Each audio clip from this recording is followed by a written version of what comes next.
Okay, so I wanted to start off just talking about your subtitle for the current edition. Your original subtitle with the earlier editions was The Story of Wood and Civilization. Tell us why you chose in your third and newly updated edition to change the subtitle, and why you feel that forests are so intertwined with the fate of civilizations. Well, okay, first of all, change the word wood to trees, because wood sort of is the end product of a tree. And also that trees alive serve extremely significant help to the fate of civilization, as well as using the material over the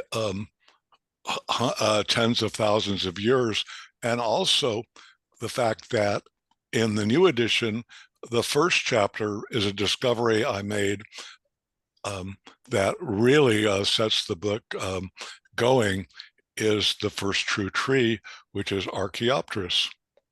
And on that note, there's Archaeopteris. Right, and as you can see, okay, sorry. Oh, just tell us about Archaeopteris and why it is considered the first modern tree, and how you view its importance. Well, in 1999, a paper was published called Archaeopteris, the first true tree. Why is it the first true tree? Because it has deep roots, it has a trunk, it has branches, and also leaves. And it performed a very significant role in changing the entire Earth. And that is, one, it began the great CO2 takedown, which is why trees are so important for life, and exhaled, you might say, oxygen. So creating an Eden on Earth, because by taking down the carbon dioxide, the Earth cooled down. By adding the oxygen, created an Earth where large creatures like us could flourish. And so one of the slides shows me digging and collecting Archaeopteris fossils, which are dated to about 380 million years ago. And then the other little circle shows one of my finds is a Archaeopteris branch with its leaves. So what happened was Archaeopteris, also the debris caused the shallow oceans to lose much of their oxygen, which created a extinction. High five your screen, it's a touch screen. That was a Excuse me? Please, everybody mute. So Archaeopteris took a lot of oxygen out of the oceans, and this caused a extinction. But what happened was there were a few aquatic animals that had lungs. And so they were able to leave the sea and make land, and they were. No, like, okay, I've got this connected, but I can't seem to make it. Yeah. So I just muted everybody. Now I'm going to unmute John, or Jennifer, you could unmute yourself. Never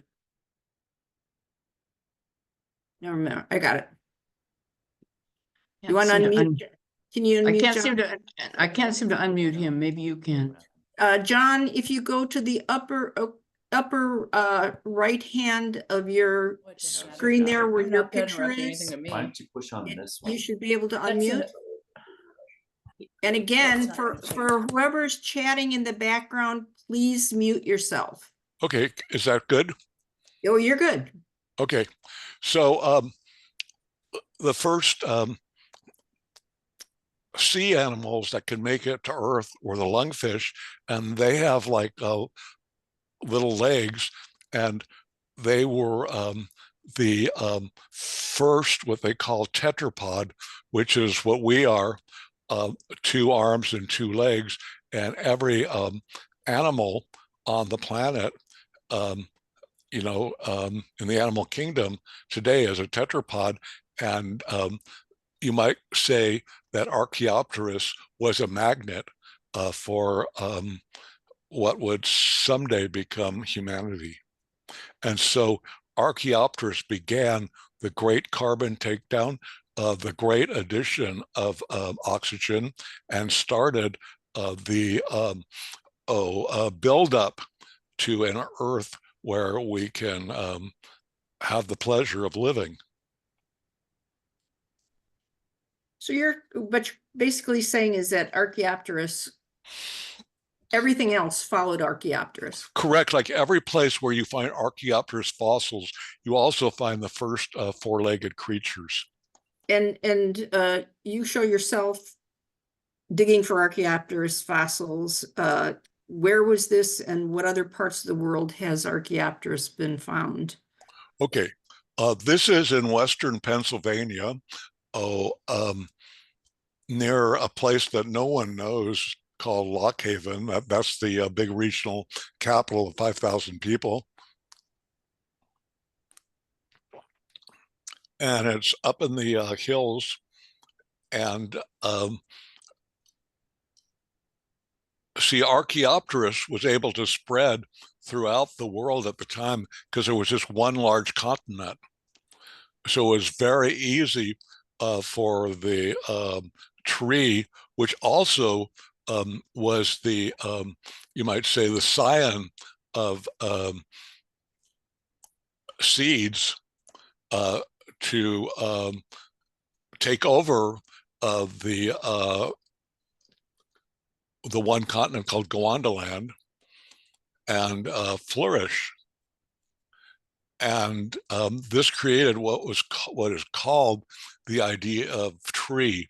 In fact, what's really interesting is it's called a transition fossil. It's the fossil that creationists hate because it's one of the few fossils that contains both the old and the new. It contains the leaves of a fern, and it contains the trunk of a gymnosperm or a pine tree, a modern day pine tree. And spreading across Earth, you had a great takedown of carbon dioxide, increase of oxygen. And when the continent, the single giant continent broke away, Archaeopteryx fossils can be found all over the world. For example, as I said, they're found in Pennsylvania, they're found in Oklahoma, they're found in upstate New York, they're found in above the Arctic Circle. In no one's heard of this huge island, but there's lots of Archaeopteryx fossils there. It's called Spitsbergen, and it's above the Arctic Circle in Norway, and then Ireland, Belgium, and then one of the greatest finds of Archaeopteryx was in southern Morocco. So you can see throughout the world, we find fossils of Archaeopteryx because it had spread in this single great continent that later broke away into the various continents of today. And so suddenly the idea of tree became prolific throughout the world, and we had the Carboniferous period where it was called the Age of Plants. And that's where we get the whole deposit of coal. And basically coal is just old trees that under great pressure have had the moisture removed and are pure carbon. Now the earth was very smart and kept them underground, so the carbon was sequestered, but then in the last 200 years, humanity's I don't know what to say. Oh, We know where you're idiocy. going. We know where you're going with this. Yeah.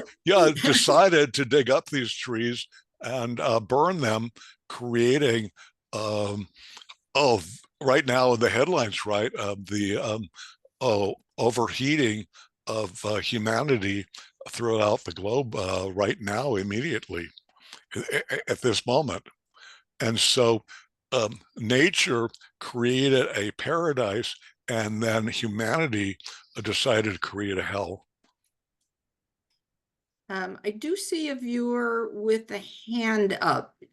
Daniel Shane, is it a quick question? Because we got a big presentation to go through. We're going to do some questions at the end. Sure.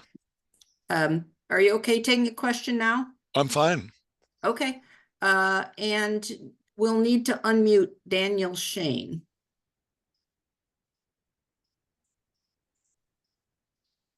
We're trying to unmute you, Daniel. Okay, can you hear me? Yeah. I got it. Yeah. Okay, I just wanted to say that I can hold my question until later. I'll do the Q&A, and I put some information in the chat. So I don't have a question right now for what you're talking about. Thanks. Okay, great. Awesome. Thank you, Daniel. Okay. So we'll stay on top of that. So what I'm trying to say, I hope I've been articulate enough, that Archaeopteryx began the whole what we call modern Earth by taking down the CO2 and exuding oxygen, creating the conditions for other life forms to other life forms. Because before Archaeopteryx, there were just very small insects that could survive on the planet. In fact, this is during the Devonian time, and it was called the Age of Fish, because the Earth was so hot that the only large, you might say, animals, fish, could survive by the coolness of the water. And then Archaeopteryx brought, you might say, life to Earth. Oh, and I was just going to finish about being a transition fossil, because it contains both the old and the new of vegetation. It proves the veracity of Darwin. It's one of the it's called the missing link. Interesting. Okay, I'm going to move on to ask you to talk a little about the Epic of Gilgamesh. Gilgamesh figures prominently in your weaving together the story of humanity and its relationship to trees and forests. And so I want you to kind of let us know who the historical Gilgamesh is, and for some of the audience who may not be familiar with the Epic of Gilgamesh, could you kind of summarize? Okay, first of all, the Epic of Gilgamesh is the first written story ever found. And Gilgamesh actually was a live king, was once alive, and he was the first ruler of Uruk, which was the first, you might say, flag of civilization throughout the world. And why I emphasize the Epic of Gilgamesh, because it contains the pattern of humanity's destruction of the forests. What happens is Gilgamesh wants to build the great city. And to build the great city, he requires lots of wood. So he goes to the cedar forest that's protected by the gods, because at that time, the forests were the heaven on earth where the gods lived. It wasn't like in the sky, it was actually in the forests. And they had a guardian called Humbaba, who the gods set to keep humanity out. He had like a mouth that shot out. What? Excuse me? No, somebody's it was- unmuted.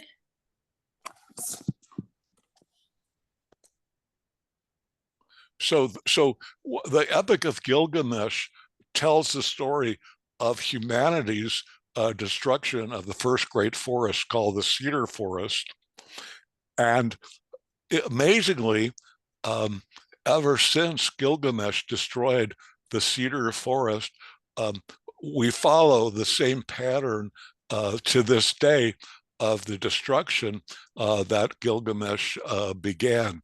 And it also shows that civilization requires wood for its you might say for its flourish for its fluorescence, and without wood there would be no civilization. Okay, and the book details the trajectories of many old world civilizations that came after Gilgamesh Well, in yeah, relationship to their forests. what I found fascinating about Gilgamesh is that it sets the pattern that's been repeated throughout the world, including our Pacific Northwest, where humanity always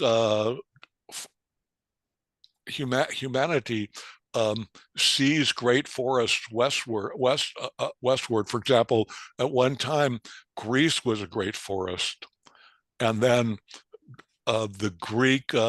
ancient Greeks deforested that area and looked to Italy as the new forest, and then the Italians, the Romans, I should say, after they used up the wood in Italy, they began to look at Spain and actually the northern Africa as the great forested lands.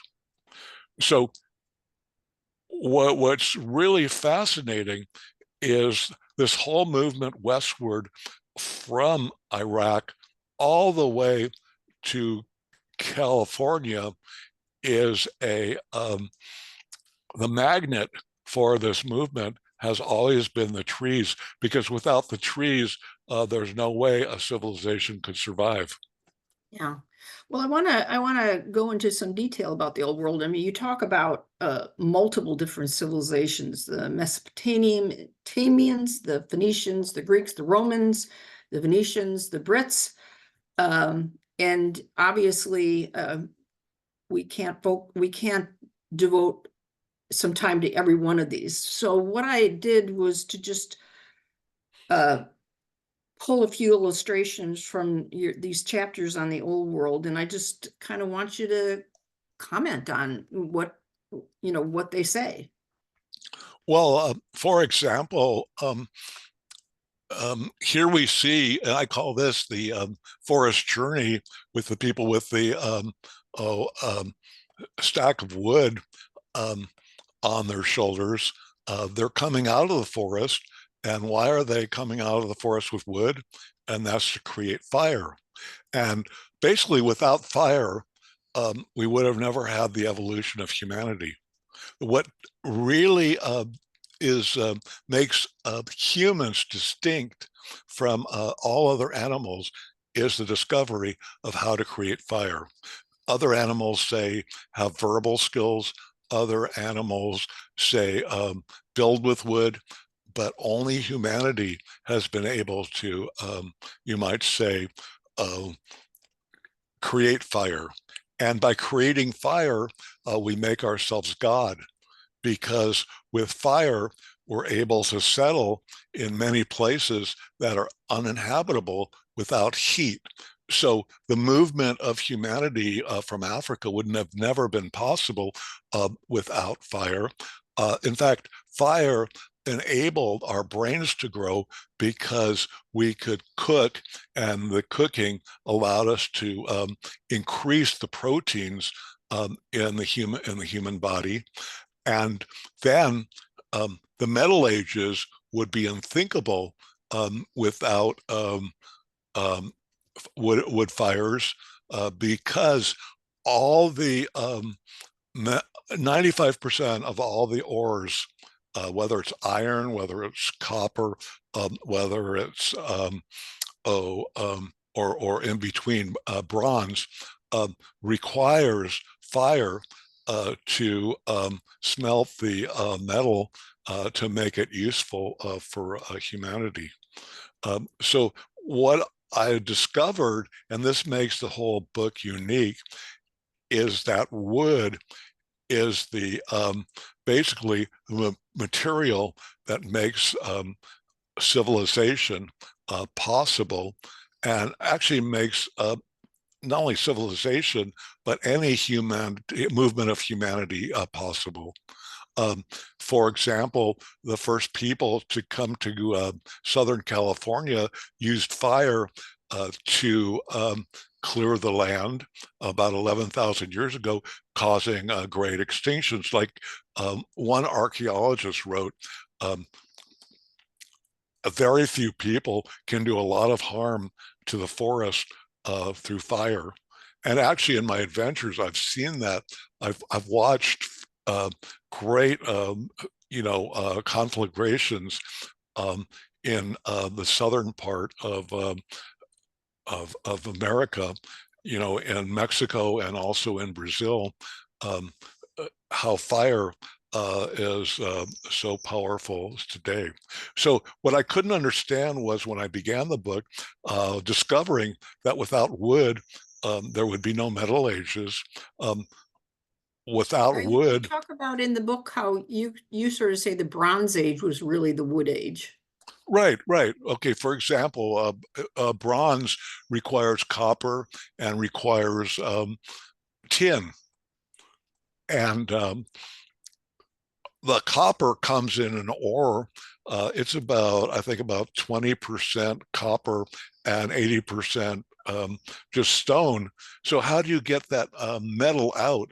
And that's by heating the ore. And what happens is the metal flows like a river, and then you just have the rock, which you toss away. So actually, the Metal Ages should not be called the Metal Ages, like the Bronze Age, the Iron Age, or the Age of Steel. It should be called the Wood Age, because of the fact that it required wood to extract these metals. Okay. I'm going to show you a couple more illustrations. Okay, These are from your chapters on the order. okay. This is really interesting, because this is the Sierra Club, you might say, plea to save the forest in 1572.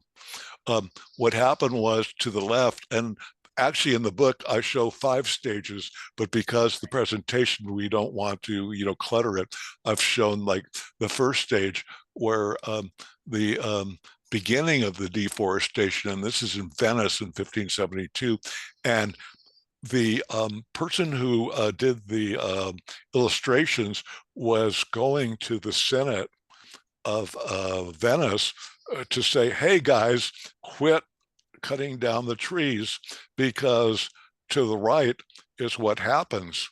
The end is a bald mountain, and then after the bald mountain, the rains, for example, create a massive erosion, and the erosion will make the Venice Bay unworkable for the great ships of Venice. So it was this presentation to the Senate, just like we're doing today, to say, hey guys, stop destroying the trees, because when you destroy the trees, you destroy us. And in the book, you talk a lot about ships and shipbuilding, and how, the importance of wood for shipbuilding. And okay, yeah, let me go with the arrow. Okay, the first is a depiction. Could you go back? Sorry. Okay, where this arrow is a showing in art of the repeat after repeat of the Epic of Gilgamesh. So what happened was, the first forests that were cut down were in the east, in Iran, and then as they destroyed the forests there, they went west towards Turkey. One of the things that really fascinated me was at one time, the Middle East was full of elephants, but by destroying the habitat, by cutting down the trees, all the elephants of the Middle East became extinct. And the next, the bottom shows what the consequence was. Once the Middle East lost its forests, there was no way to build ships. The only way, and this is a hieroglyphic from Crete, showing the Middle Eastern ships coming into Crete about 3,000 years ago to use the forests of Crete to continue building the Middle East. And also, this brought great amounts of money to Crete, and Crete became, as we know, it's called Minoan civilization, became a powerhouse because of its wood. And as a footnote, I have been to Crete, and I was walking in the hills, and it was really, really hot, and the sun was really beating down on me, yet there was not a single tree left in Crete to provide shade for me. So this slide here shows the ship that Columbus used, one of his ships to sail to America. And why, what made this ship different than ships previously is that previously, because ships did not have a crow's nest, you see there, and because it didn't have a forecastle where you could look out for tens of miles, you had to hug the coast. But with the discovery of huge trees on the island of Madeira, and I don't know if you've heard of Madeira, it's an island off of the Atlantic, close to the Canary Islands, and it was once again going westward, where all the forests in the west in Europe had been destroyed. They found on the island of Madeira just huge trees, and suddenly there was a great shipbuilding revolution, which led to the discovery of North America. And this slide here, I think, is very interesting. Is a slide celebrating the oak tree. Why are they celebrating the oak tree in England? Because England's wealth, England's power came from what they called the wooden walls. And the wooden walls were as ships, as you can see. And this is Britannia holding a sapling. And here's the oak, which goes into building these ships. And without ships, England would have just been an impoverished island, but because they had oak to build the ships, they were able to rule the seas. And then what happened, as they destroyed both the oaks of England and the oaks of Ireland to build the ships, they once again looked westward to North America to continue their shipbuilding. It was only in 1862 that people decided that metal could be used for ships. And I don't know if everyone knows, but the discovery came from the Civil War, where the two ironclads, the Merrimack and the Monitor, went to it. And suddenly, the age of wooden ships was finished. Is that adequate? Is that have I? Yes. Well, yeah, you did promise me a little bit of an Irish rant. Okay. I promised an Irish rant. What happened was, and this is really crazy. If you go to Ireland today, all you see is like grass, right? Green Ireland. At one time, Ireland was full of oak. The British looked to Ireland as a way of trying to save the trees by cutting down all the trees in Ireland. And what did they use the trees for? The wood, they used it for beer casks because everybody had to have their ale, right? And they also said that this would also, by deforesting Ireland, would not only keep the English woods growing, but also the rebels would no longer be able to hide. And also the, and this is very chauvinistic, the idiot Irish would learn how to be industrious. And this actually occurred beginning in 1572. And so Ireland is a very good example of what a deforested region looks because of the demand for wood. And the demand for wood was because for a fuel for iron making and for construction of ships. Without ships, there would be no civilization because civilizations are dependent on trade. Well, in talking about iron, so I want to move on to just the idea that scattered throughout the book, you give examples, and you've already talked about some of the advances when wood is abundant, how it's moved civilization forward. But you also, and iron is a good example of this, of when wood becomes scarce, how that can also lead to further advances.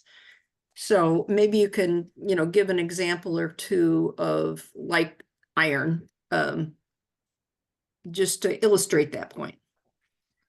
Well, I don't understand that because iron actually was the cause of great deforestation. I kind of remember something in the book about the development of iron in Africa, and I thought it was Oh, that's a whole okay. I'd love to tell that story. That's an amazing story of how the book is brand new. It's not just a repeat of other editions. I was fortunate to meet Peter Schmidt, um, who originally comes from Santa Rosa, actually, and actually worked with the Sierra Club to try to stop the wineries from cutting down the forests, the redwoods. And he became a professor of African archaeology. And what he learned was in this, it's called the High-End people, is to listen to their stories, and their stories told of great towers of iron. And so he began talking with the elders, and they led him to various ironworks in by Lake Victoria, where 1,000 years before Europeans discovered how to make steel, actually steel originated in Africa. But also very negatively, it was very costly for the forests by Lake Victoria, and several times they had to stop producing this iron because there were no trees. And actually, iron in Africa also was one of the causes of the sale of human beings because the power of the African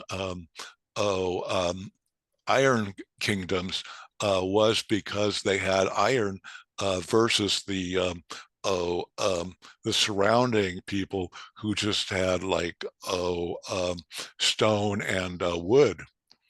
And so to keep their power structure, they had deforested off their areas and could no longer produce the iron. They actually started to trade with the Europeans in the 1600s and 1700s, humans for iron to maintain their supremacy.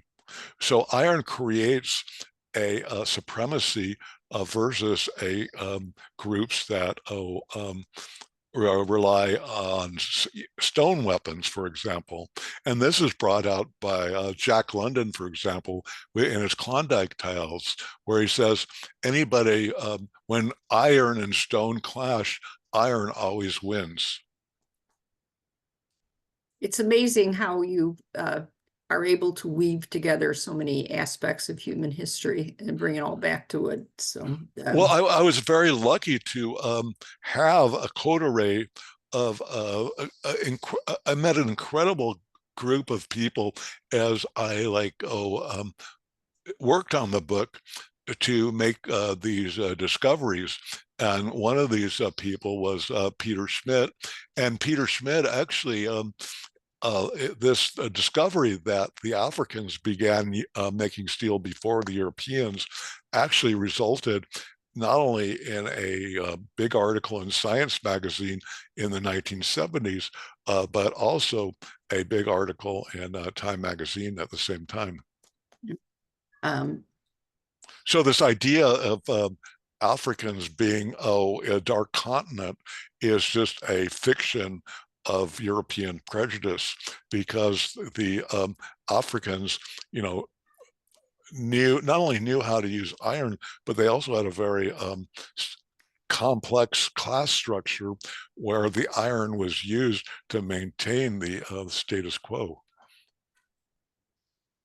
well, and in your bringing up your relationship with, what's his name, Peter Schmidt, and your relationship to, how he was helpful to you, it goes to say it takes a village. Yeah, also Peter Schmidt, he then did, he profiled the changes in wood use, because not only does the smelting of iron take wood, but also you build iron tools that you can remove even more for us. So Peter Schmidt actually not only studied the ironworks that he uncovered with the help of his people in by Lake Victoria, but also he was able to discover by pollen samples the changing wood use because of using all that wood for not only smelting the iron, but also for creating agriculture with more effective tools, iron tools. Mhm. Yeah. Okay, well, I kind of want to move west further to the New World, but Okay. but before we do that, do you want to say anything about these particular pictures? Right. Okay, the first image in the center, I'll get my arrow here, is a Greek ceramicist using for the first time fossil fuels because of the deforestation of Greece. In fact, this shows you how practical my book became. As I was working on, excuse me, come My back. bad. Sorry. Okay. As I was working on ancient use of wood, I got an email from the Max Planck Institute that they were using the ideas of the deforestation of ancient, what's called Mycenae, which is Homeric Greece, to help them make a huge discovery that because of deforestation, people began about 3,000 years ago to use coal for ceramics.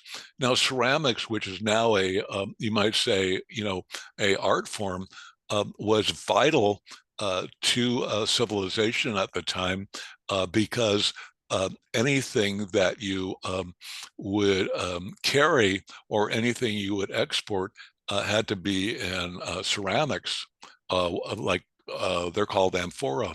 And so they began to lose the wood because of deforestation.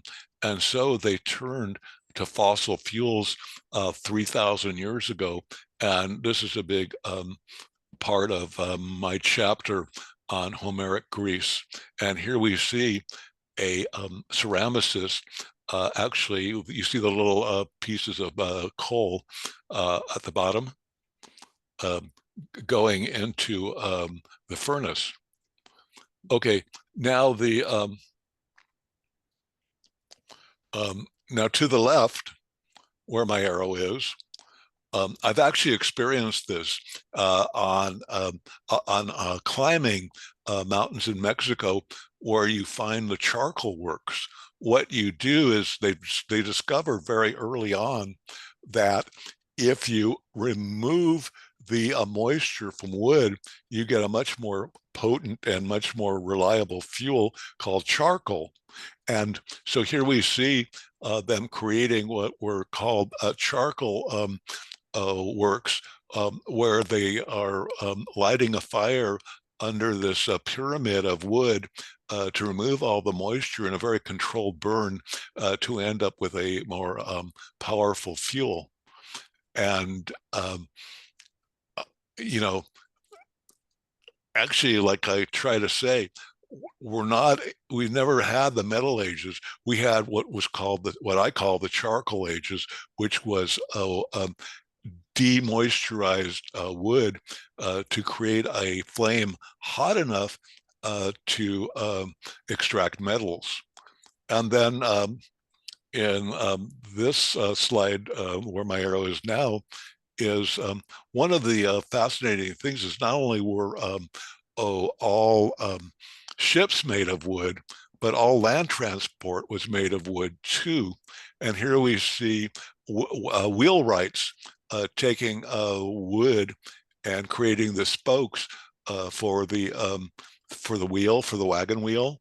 In fact, the Indians, when they saw the Constantinople wagons going westward, they called them wood on wheels because the Constantinople wagon was basically framed all in wood. So we have not only the water transport, but also land transport was required access to forests for wood. Otherwise, people would have never, you would never have had civilization. Yeah, yeah. Okay, and I'm gonna jump ahead a little bit because I just want to make sure we do have some time for a few more questions, and I want to definitely get to the New World because that's where we live. And so you spent a lot of time on the New World. You talk a little bit about Brazil and the West Indies, but I'd like to focus on the United States, what we now call the United States. Okay, let's go for it. And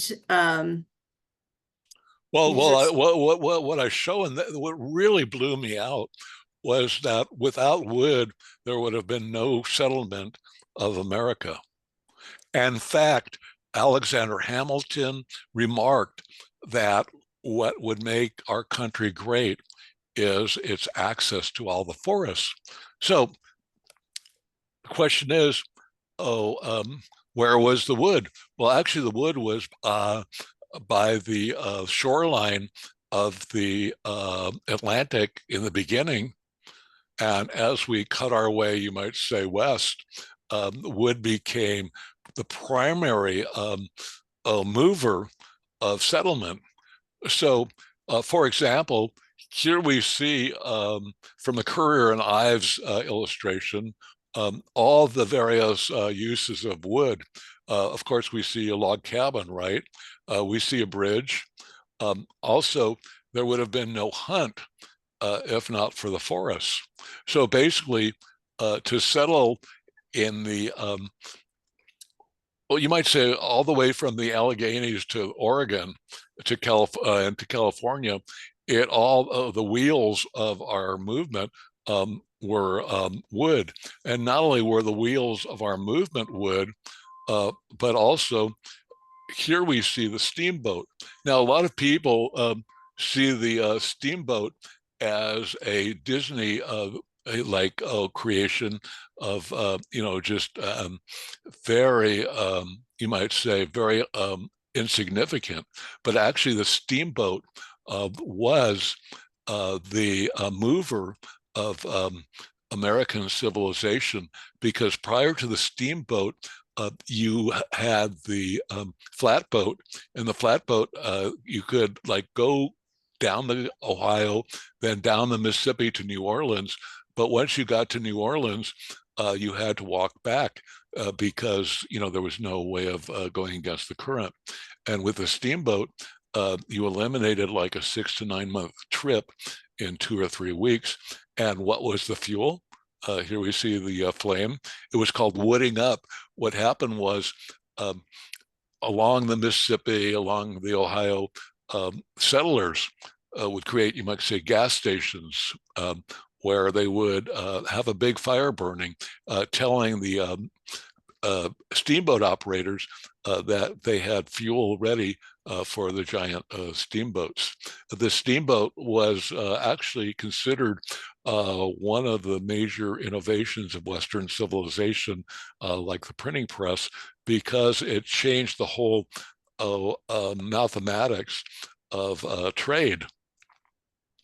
And up here, what really fascinated me was once upon a time, there was old growth in Ohio, in Illinois, that rivaled the trees we later found in the Pacific Northwest, chopped them all down, and used all the wood for basically most of the wood is always used for fuel, because it takes a lot of wood to keep your cabin warm during winter. It takes a lot of wood to make a sizzling deer steak, right? But also the forests kept the wildlife that fed the settlers. And once they stripped the trees, for example, at one time, Indiana was home to millions of buffalo, and all those buffalo ran westward as they stripped the trees down. And also all the elks. We don't think of what we call the old America as a home for wild animals. At one time, it was, just teeming with bears, with wolves, and then cutting down the trees caused the movement westward. Also, there were millions of buffalo right by the Allegheny Mountains, which border the borders Indiana and cuts in the middle of Pennsylvania, and also borders upstate New York. And you just had like millions of wild animals just going westward. Yeah. Well, and as one end of the country gets depleted of the wood, pushing westward. Well, actually, Well, once we're again, we have that movement which I talk about, which few people have ever really considered, is that the whole movement westward from Iran all the way to the Pacific Ocean was a movement for wood. The reason why people took the Oregon Trail but didn't stop in Salt Lake City, except for the Mormons, was because of the wood. Well, and that, oops, so that brings us to the West Coast, which in the United States is the last bastion of, reasonably heavily forest. What I learned from this story was how people say, well, once we ended our need for wood for fuel, the forest regrew. But in fact, in the age of fossil fuels, initiated even greater deforestation because it enabled bringing in the iron horse to so in the old days, people were limited by access to wood via rivers. But once we developed fossil fuels, we could go in with with a train, as you see, and go, march into the great forests of the Pacific Northwest. In fact, if you ever go to, I think I know I have like the Skunk Railroad, all that stuff, by Fort Bragg. Uh, all that was created to take out more and more trees. And here we see, I think one of the saddest stories of all is sorry, could you go back? Yep. Is you can see all that wonderful carbon being removed from the planet. And I'm sure because many of you guys are from Northern California, you've visited like Mendocino, you've visited Albion, and there's not a single tree there. It's just like grassland now. And so the fossil fuels actually aided the last chapter in the degradation of the American forests. One portion of your book is towards the end is devoted to the relationship. If you want to just say a few words about John Muir and his relationship with Gifford Pinchot, I think people might find that really interesting. And then we're getting close to time, so I want to make sure. Actually, I'd like to say a few words about John Muir, if I may. Sure. Yeah. There have been embroilment in the Sierra Club about John Muir. And so I decided as I was working on A Forest Journey to see what John Muir really did. And actually, John Muir, and see, no one goes except for, I guess, me. I go back to the source material, and I found a 1908 article about John Muir, how he saved the life of a Alaskan Indian baby by the mother had died. He was unable, the little child could no longer get milk from the mother. And so what he did, he ran to his canoe and got the condensed milk, and it fed the baby all through the night before they were able to find someone else who could save who could feed the child milk. So John Muir was not a racist. In fact, he was very much supportive of the group in California that was actually the biggest victim of racism at the time, and that was the Chinese. Now, the story of Gifford Pinchot and John Muir actually, okay. The stereotype is John Muir was a conservationist. Gifford Pinchot was a timber industry man. I discovered a book called The Big Trees of California, published in 1901, and there Gifford Pinchot had published it, but featured John Muir in his paean for the giant sequoias. So suddenly I discovered a whole hidden relationship between Gifford Pinchot and John Muir, which ended up in I thought it was very piquant moment where they were at a conference when they were somewhat older, and in the Grand Canyon, were meeting of forest people, and John Muir said, "Let's get away from this conference." And they made sandwiches from some boiled eggs and ran down to a cave, and Pinchot began to listen to all of Muir's tales, and he said it was the most touching moment of his life. So in the book, I show that these stereotypes are not true, and that the reality is much more complex. In fact, the whole book is about the complexity of humanity's relationship to the woods. And what I'd like to bring up too is we're more beholden, more dependent now on trees than ever before. While civilization required wood for its material culture, we are dependent on trees now for our existential survival. In fact, an article I just read the other day, and that's just contained in my book, is that the only carbon takedown method we have today is the forest. So I'd like to maybe, and in my epilogue, I show the many ways that we are more dependent on wood today for our existential survival than we were, say, in the time of Gilgamesh. However, unfortunately, we practice the same deforestation, the same anti-tree behavior that began with Gilgamesh. Is that a good ending?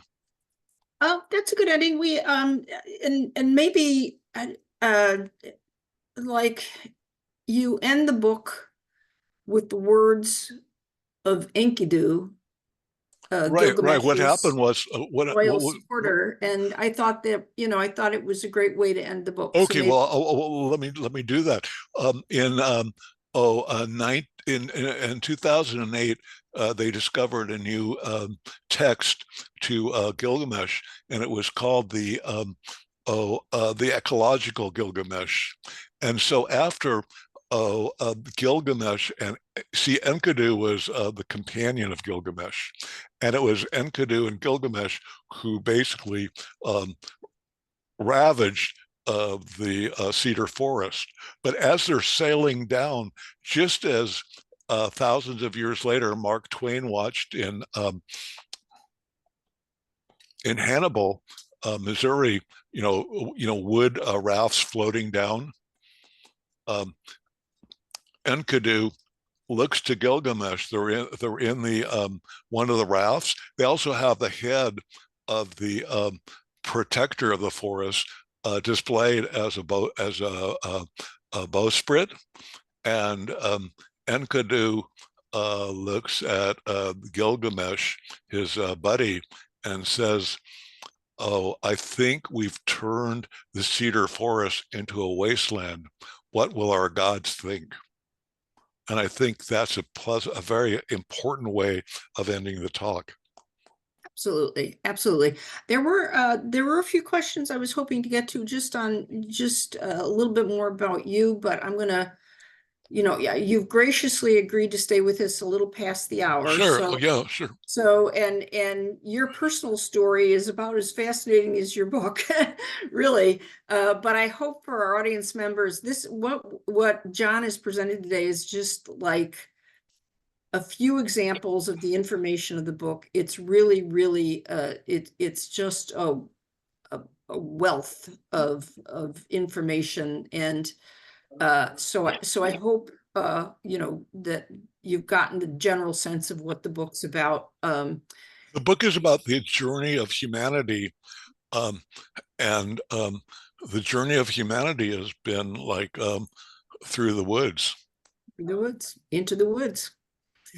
Okay, so we do have a couple questions. And then if we get through those and we still have a little time, maybe we can bounce back to kind of the questions I'd like to ask you about Sure, your go own for personal it. story. Go for it. I hope I've been very I hope I've said some interesting things that stimulate my audience. Well, and stimulate them to go out and get the book and dig into it, because I learned so much about history in this book. And so it not only sort of gave me a greater appreciation of the role of forests, but also just I just feel so much smarter after reading it about Actually, it's world history. Actually, this is the first time world history is told through the woods, and our history has always been just like generals and people killing each other, but never have they looked at the resource that directed all of humanity, and that's the trees. Okay, so going to our Q&A, from Daniel Shane, who is so patiently waited. Can the American Forest Forum expand its can the American Forest Forum expand its advocacy to the preservation, restoration, and enhancement of urban forests? Oh yeah, well actually I was reading that today.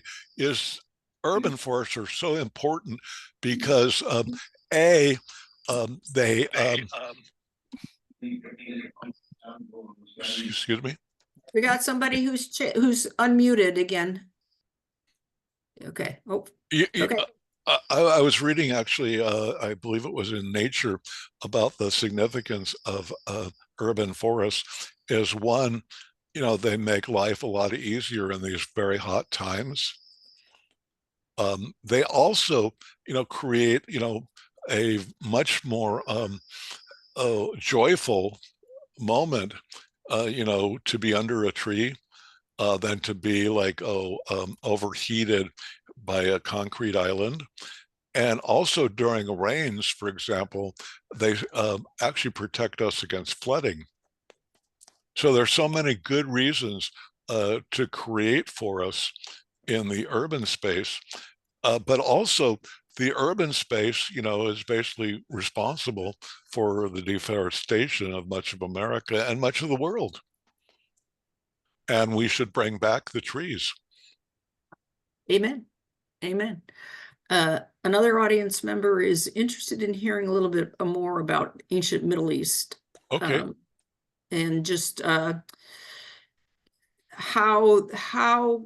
the deforestation in the ancient Middle East led to their diminished power. It's my understanding that it wasn't really necessary. They didn't really have to cut down all the trees. It was a misjudgment of short-term consumption versus long-term civilization gain. Can you speak to this? Well, basically, once again, a lot of it was, macho male ego. Um, you wanted to repeat what, Gilgamesh did, to be a real dude. And, but Yeah, I remember hearing you give the anecdote of like Yertle the turtle. yeah, Yertle the turtle. I love Yertle the turtle. The king, remember, in Yertle the turtle, required all the other turtles to serve as his pedestal so he could rule over all the land he could see. And then little Yertle at the bottom said, "This is not fair." And so he sort of moved and shuffled, and then the king of the turtles ended up in the mud, and that's what he could view, was mud. Okay, and Kristen, did you want any more clarity about the Middle East, the ancient Middle East?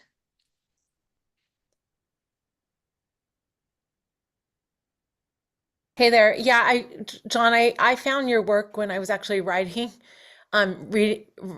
for a class, a writing class I was in recently, and I was fascinated to just read about how some of the areas we now think of as being dry and barren and desert and really not in power anymore used to have forests and were lush, and they had a water supply and plentiful soil for agriculture. And it was fascinating to me how short-sighted it was for them to cut down just vast swaths of forest and completely deforest the areas, and how it was so short-sighted. So I just didn't know if you wanted to just talk about some of the lessons we can learn from that today, and reinforce maybe some of what I've read that you wrote, to communicate it to this audience. Oh, okay.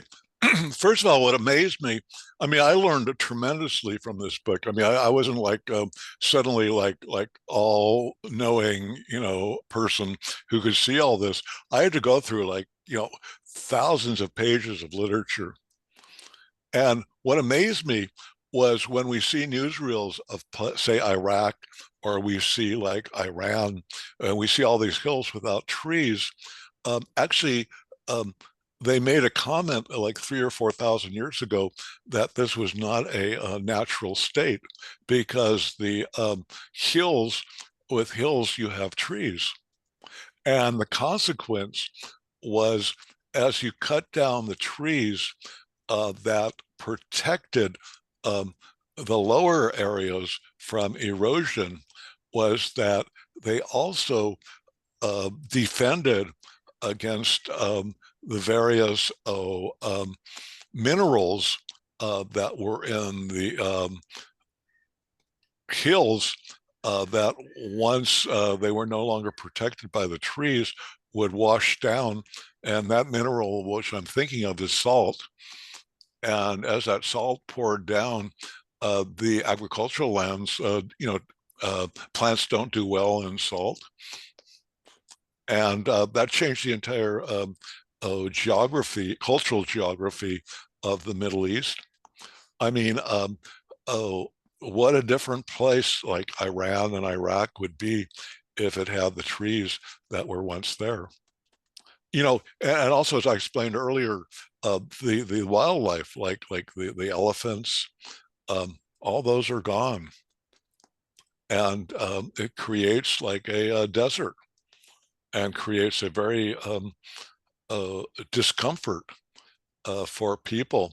In fact, we're seeing the consequence right now with the great. I was reading about the the heating up of the Sudan, for example, with temperatures over 150 degrees, and trees being, like I said earlier, the only sequestering of carbon available is the forest.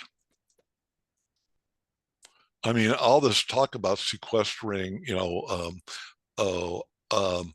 carbon with these big, scooping machines, things like that, they just don't exist. And the only piece that exists to keep us cool are the trees.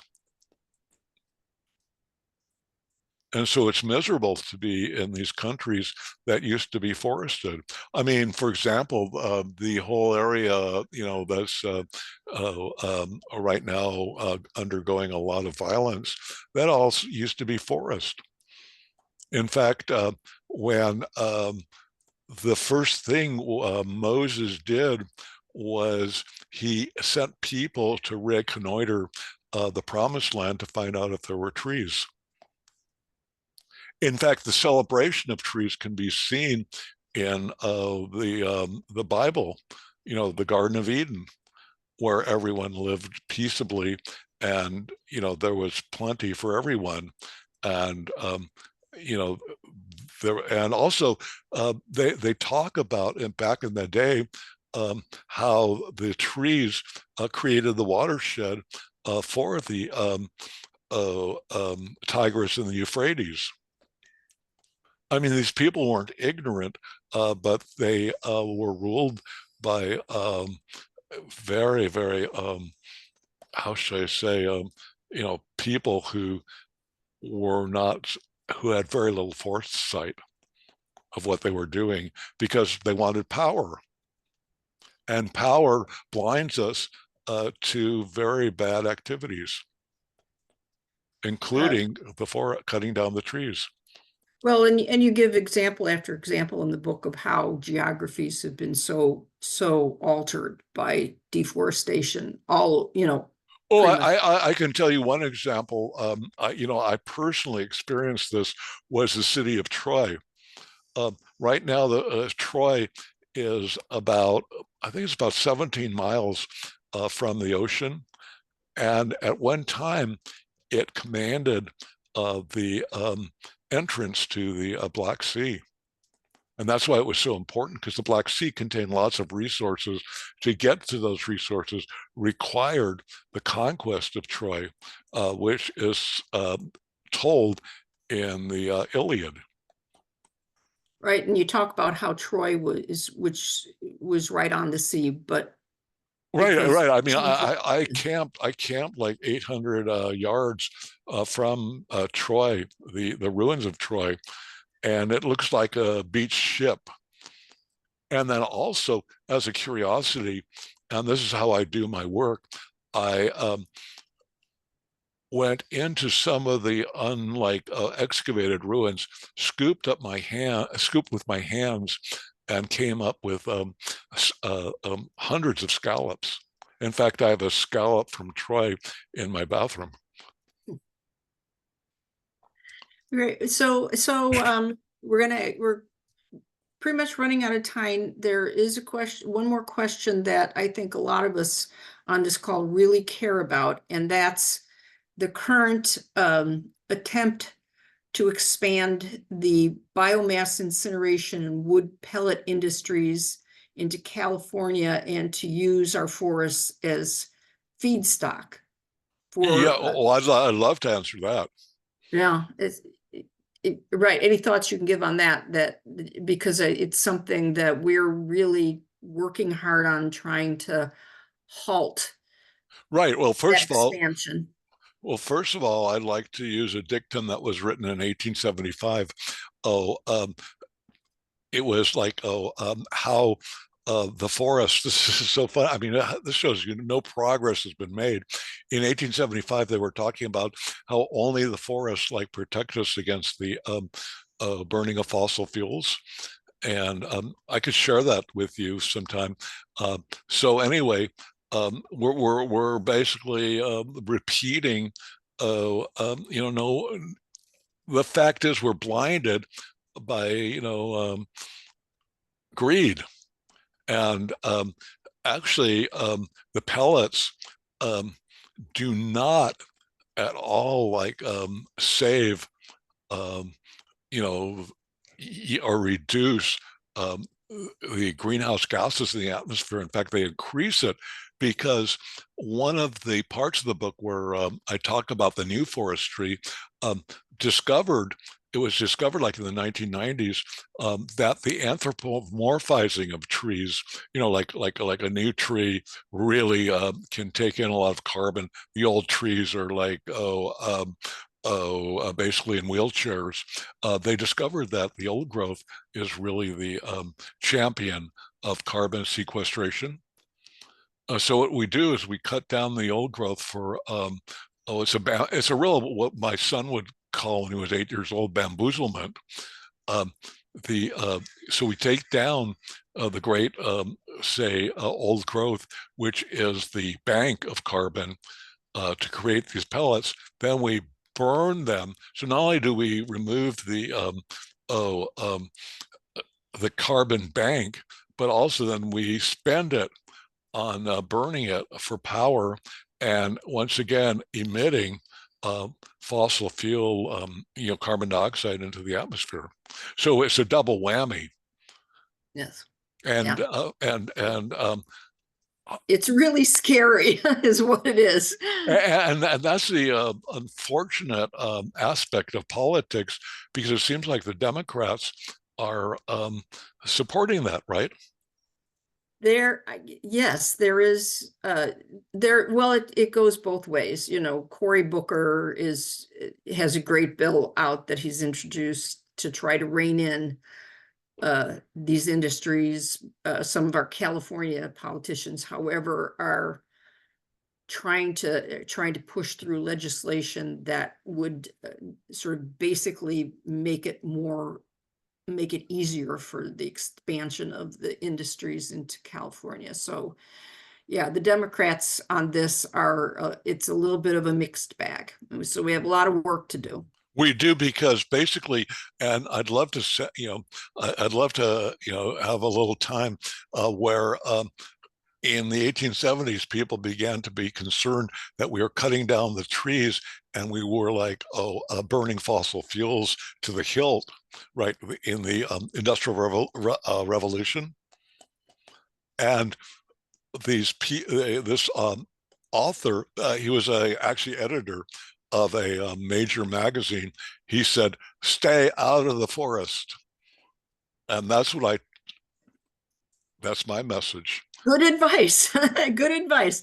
And on that note, we're gonna have to close things off, let people go get their dinners ready. And I'm so sorry we don't have another few hours to spend on this. But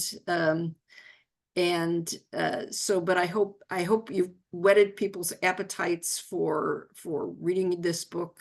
And anybody who loves forests, it's a must read.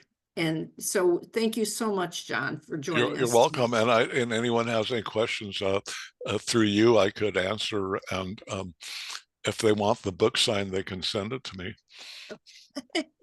All right. Well, you. somebody in the Q&A was wondering about your email. So Well, I'd like to keep that private, if that's okay, but they could send it through you. okay. Is that All okay? right. That's fine. Okay. And yeah, I could put my email in the chat. Okay.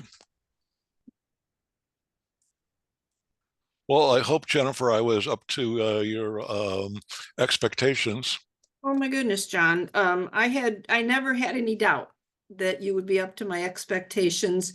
And it's, it's just such a wealth of material. So I hope that I was able to kind of direct the conversation that gives people kind of a general overview of what's in the book. And so I hope I did my job as well too. Oh, no, it's a pleasure. And if you want to do anything more, I'm here. Okay, I know where to find you. I got your Yeah. number. Yeah. Okay. All right. Good night, everybody, and enjoy your evening. And we'll hopefully see you next month. And we're working on a speaker for next month. I have somebody in mind, but we need to firm things up a little bit. But information will be forthcoming to you all as soon as we get things nailed down. Okay. Well,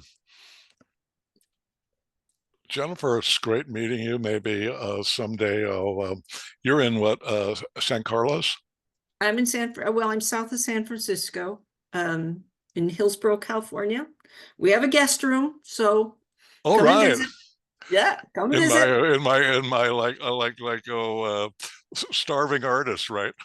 There you go. Well, and this was one of the just sort of, I know, and I think for those of you who are still on the call, if you want to learn a little bit more about John's personal journey with this book, in our resources page on the Forest Protection Forum, in the posting with his bio, there's a link to a Time magazine article, which is phenomenon and really talks about some of the juicier aspects of what it's been like for him to write this book. And like, It's been quite a journey. it's been quite a journey which had you like sleeping in a tent for a while and No, that would have been that would have been like that would have been like pleasure. No, I was sleeping in a friend's yard in a sleeping bag.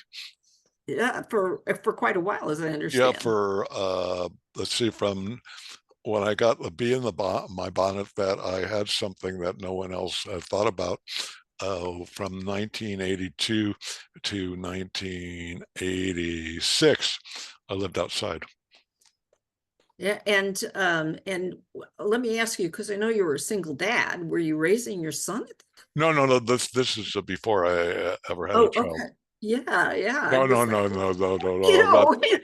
I know he ended up okay. I know he's doing well in life, but He has a PhD in organic chemistry from UCLA. Right. And I think one other thing that people would have been really interested to hear about, had we had the time, is how you landed in the Department of Physics. Oh, right. UC Oh, Santa Barbara. that's Walter Cohn. Right. You met him on a bus. Met him on a bus. Met him The on the reason why I bus, and always ride buses. he's one of the, is he still with us? No, he's dead. But Okay. He was one of the world's foremost physicists, didn't he was the number one. Yeah, and didn't he win a Nobel Prize? He won a Nobel Prize. And after he won the Nobel Prize, he took me, after I showed him the BBC review of A Forest Journey, the first iteration he brought me in and said, "This is one of the 5 best books I ever read." And he took you under his wing, and how did being in with the University of Santa Barbara help you in terms of your research and you know your later work? Well, as they say in Spanish, comida, comida, comida, which means food, food, food. Okay, got food on the table. Food Very on the important. table, and Very important. also a more like settled way of living. Important if you're raising a child. And I think another thing that I found just really, fascinating and unbelievable is the fact that, number one, you traveled to every country you talk about in the book, to every place you talk about in the book. And number two, that you went and you learned how many languages, including archaic languages, in order to go to the original source material. Well, see, I wish we would have brought that up.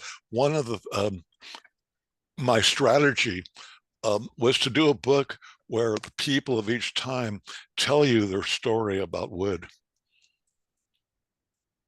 But we still still some people are still listening, I think. Well, I think they're still interested. Yeah. Well. Basically, my plan of writing was to use the voices of people who lived through all this, rather than me being the all-knowing author. And so what I did was I learned from hieroglyphics to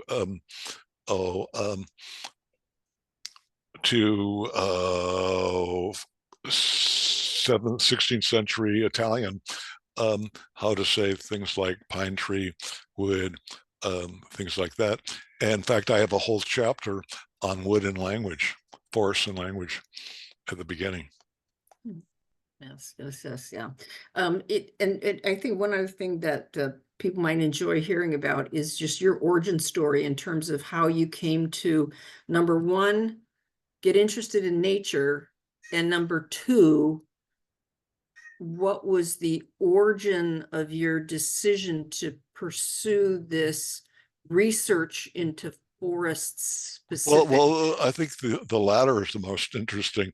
Is I had written a book on the history of solar energy, and I discovered that people turned to solar energy in antiquity because of wood scarcities. So I just said to myself, wow, no one's ever written about this. And you first noticed that in your exploration of solar energy in Rome, ancient Rome, correct? Correct. Yeah. Correct. I was working on the book, and I thought I had a great story about solar water heating in Southern California at the turn of the 20th century, where there was a major solar industry back then. And I thought, wow, I have a great story. Then I went to an architect who was part of that period. And he said, if you think that's something old, when I was in architectural school, I learned that the Romans used solar energy. So there I was like, suddenly my book was no longer on just solar water heating in Southern California, but in, Rome. And then I learned from a professor who was translating the Latin for me. He said, if you think the Romans were, early, you would go to the excavations of Olympus in Greece, and you'll see that the Greeks were there too. And so that was mainly manifested in terms of configuration of rooms in relationship to the sun. Yeah. Right. It's called passive solar architecture. Yeah. Right. Yeah. And so then after writing the solar book, I said, wow, no one's ever written a book about the role of wood in humanity. And I said, this is an amazing story. And that's when I started to burrow in, and living outside for 4 or 5 years to have total freedom to pursue this, I thought, the greatest story ever. Yeah. And I hope people think that it is, and will, Well, you make a convincing case. okay. All right, all right, all right. So, and then finally, I mean, you said it wasn't that, your childhood origin story. I love the story about your little, what is it, an article you wrote for school, or like burning No. the avocado tree, or Well, what happened was actually, it's because I came from a family that was intellectual but didn't have much money. And so I was always looking for ways to get books. And so there was this, in the I'm from Los Angeles originally, and in the Los Angeles Times, there was like a little contest in the funny papers, comics, called Ask Andy. And if you won, if they, you 8-year-olds, 10-year-olds, I was 10 years old at the time, would submit a question, and if they printed your question, you would get like a book. And so lo and behold, I asked the question, if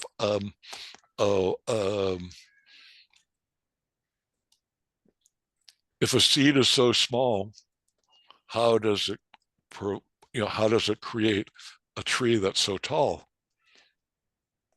So I asked that question, and sure enough, like the newspaper all over the country took it up, and I had a coterie of newspapermen, taking pictures of me in my house, and also I won a book called The First Book of Trees, and so that's how I began all this.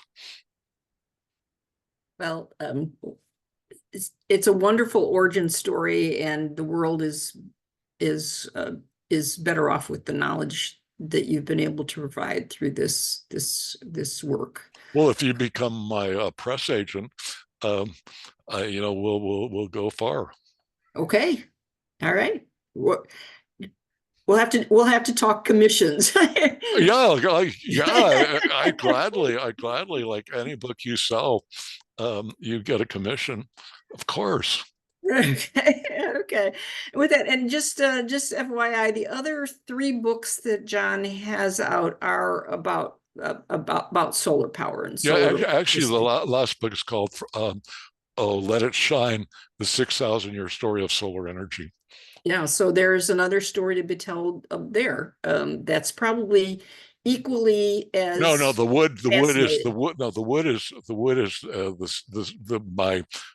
fascinating. That's the star in your that's the galaxy. star. I mean, it's so fascinating how we've been kept away from that whole story, and how all the great people of history were very conversant on the idea of wood.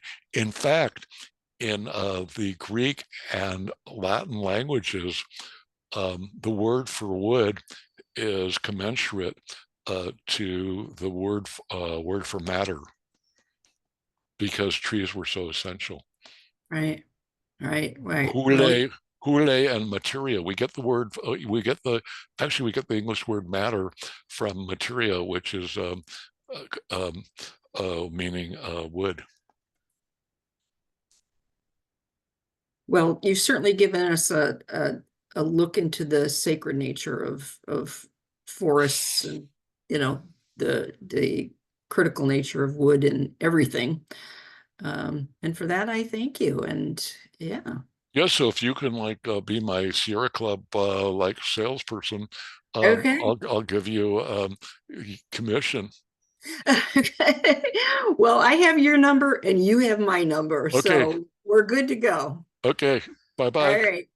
All right. Good night. Thank you so much, and thank you so much for having me. Oh, thank you. And the fact that we still have 24 people hanging on here, I think says a lot about how engaged people were. And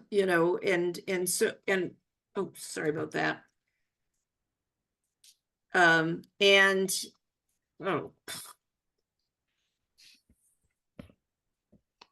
Kaiser Foundation calling. Oh, probably tell me about my appointment tomorrow to remind me. But yeah, and there were several notes in the chat of people who ordered the book while they were listening. So you have definitely, you know, had a rapt audience that want to learn more. Yeah, actually, if you know people, other people in the Sierra Club that might be interested, we could do something even bigger. Oh, wow. Okay. Well, Okay. we'll have to give that some thought. Okay. Yeah. Okay. Okay. Well, everyone have a wonderful evening. And I want to thank you all for listening to my stories. And thank you. Okay. Okay. Let's stay in touch. Yeah. No, really, this has been a pleasure. Yeah. Thank you. Thank you. Thank you. Okay. Bye-bye. Bye-bye.